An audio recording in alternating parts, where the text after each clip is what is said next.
అందరికీ నమస్తే అండి. నేను doctor Mounika, consultant fertility expert 49 hospital, LB Nagar, Hyderabad. ఒక వ్యక్తికి వీర్య కణాల పరీక్షలో 0 కౌంట్ వస్తే రిపోర్ట్‌లో ఇంకా ఆ వ్యక్తి జెనెటిక్‌గా ఫాదర్ అవ్వలేరా?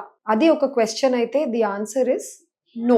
ఇప్పుడు నో ఆన్సర్ దేనికి లేదండి. బికాస్ ప్రతిదానికి ఏదో ఒక సొల్యూషన్ ఉంది ఇప్పుడు కాలంలో. ఫస్ట్ ఆఫ్ ఆల్ అసలు దీని గురించి మాట్లాడతాను, ఈ 0 కౌంట్ గురించి. ఒక పర్సన్ వీర్య కణాల పరీక్ష చేయించుకున్నాను డాక్టర్, ఇట్లా 0 కౌంట్ స్పర్మ్స్ కనిపించట్లేదు అని ఇచ్చారు అన్న వెంటనే మనం దాన్ని డయాగ్నోస్ చేసేసి అవును అని చెప్పేసి ఈ ట్రీట్మెంట్ వెళ్ళాలి అని అలా కాదండి. ఎన్నిసార్లు జరిగింది టెస్ట్ అని అడుగుతాం. మినిమం 2 టైమ్స్ అన్నా జరిగి ఉండాలి. సింగిల్ టెస్ట్ మీద ఆధారంగా మనం ఏ డెసిషన్ తీసుకోవడానికి లేదు. అట్లీస్ట్ 2 టెస్ట్స్ జరగాలి, 2 సార్లు కూడా అలానే రిపోర్ట్ రావాలి. అదే విధంగా డైరెక్ట్ శాంపిల్లో చూసిన స్పర్మ్స్ కనపడకూడదు. ఆ స్పర్మ్స్ ని మనం సెంట్రిఫ్యూగేషన్ హై స్పీడ్ లో తిప్పి కాన్సన్ట్రేటెడ్ పెల్లెట్ లో వెతికి మళ్ళీ కూడా దాంట్లో కూడా ఏమైనా స్పర్మ్స్ ఉన్నాయా చూస్తాము. అప్పుడు కూడా లేవు అంటేనే అజోస్పర్మియా. అండ్ కొంతమందిలో ఏమవుతుందంటే మెన్లో యూరిన్ అండ్ స్పర్మ్స్ సీమెన్ రెండు కూడా అవుట్లెట్ ట్రాక్ట్ ఒకటే అన్నమాట.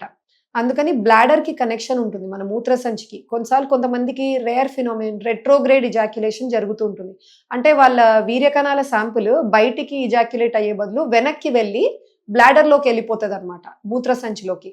సో వాళ్ళని ఏమంటామంటే, వాళ్ళు ఇజాక్యులేట్ చేసిన తర్వాత ఒకసారి యూరిన్ కూడా పాస్ చేసి యూరిన్ శాంపుల్ కూడా ఇవ్వండి, దాంట్లో కూడా కణాలు ఉన్నాయా లేదా అని చూస్తాం.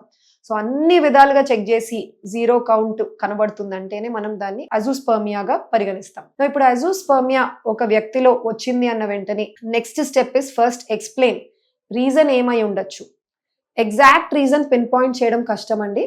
బట్ కొన్ని టెస్ట్స్, స్కాన్స్ ఉన్నాయి. అవి చేసి మనం ఏం చెప్పగలము అంటే, ఈదర్ వాళ్ళలో బ్రెయిన్ బీజానికి సరిగ్గా సిగ్నల్ పంపించకపోవడం వల్ల ఇది చూస్తుండొచ్చు, లేదా బీజాల్లో సరిగ్గా ప్రొడక్షన్ కనపడకపోవచ్చు కణాలు, లేదా బీజంలో మంచిగా ప్రొడ్యూస్ అయిన కణాలు బయటికి రాలేకున్నాయి, బయటికి వచ్చే దారిలో ఎక్కడనో అడ్డు చేరుకుంది. సో ఈ మూడిట్లో ఏదో ఒక రీజన్ అయి ఉండొచ్చు అనమాట.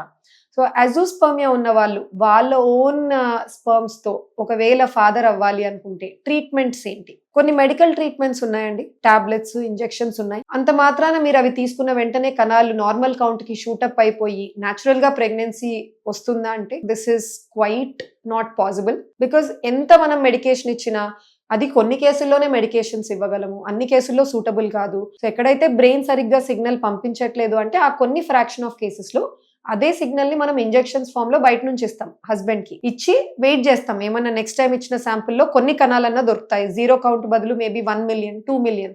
సో అలా దొరికితే మనం ఏం చేస్తామంటే ఇమీడియట్ గా శాంపుల్ ని మనం స్టోర్ చేసేసుకుంటాం ఫ్యూచర్ యూస్ కోసం.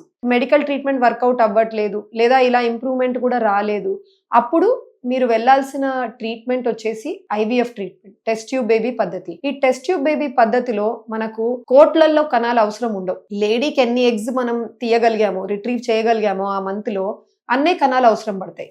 ఫర్ ఎగ్జాంపుల్ లేడీకి 10 ఎగ్స్ వచ్చాయి అంటే భర్త వైపు నుంచి మనకు 10 కదిలే కణాలు కావాలి. అది డైరెక్ట్ ఆయన ఇచ్చే శాంపుల్లో దొరికితే వెల్ అండ్ గుడ్. లేదు మెడికల్ ట్రీట్మెంట్ తో ఆ కొన్ని కణాలు కూడా మనకు శాంపుల్లో దొరకట్లేదు అంటే ఆయనకు కూడా మత్తు ఇచ్చి మనం ఒక ప్రొసీజర్ చేస్తామండి, TESA. So testicular sperm aspiration.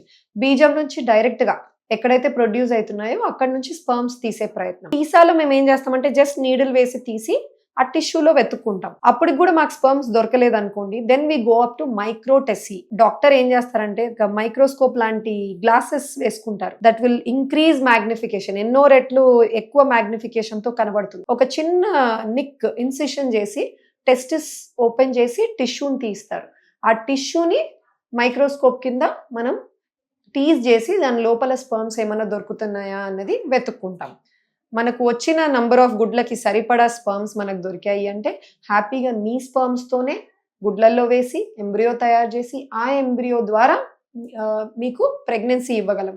So అందుకని హస్బెండ్ 0 కౌంట్ ఉన్నా కూడా మీ కణాలతోనే ఒక బేబీ జెనెటికలీ ఫాదర్ అయ్యే అవకాశాలు ఐవీఎఫ్, ఇక్సీ, టీసా ద్వారా కుదిరే అవకాశం ఇప్పుడు కూడా ఉంది. సో అందుకనే ఏదైనా సిమెన్ కౌంట్ ఇలా ఉంది అన్న వెంటనే దాన్ని ఇగ్నోర్ చేయకుండా ఇమీడియట్ గా వెళ్ళి కలవండి.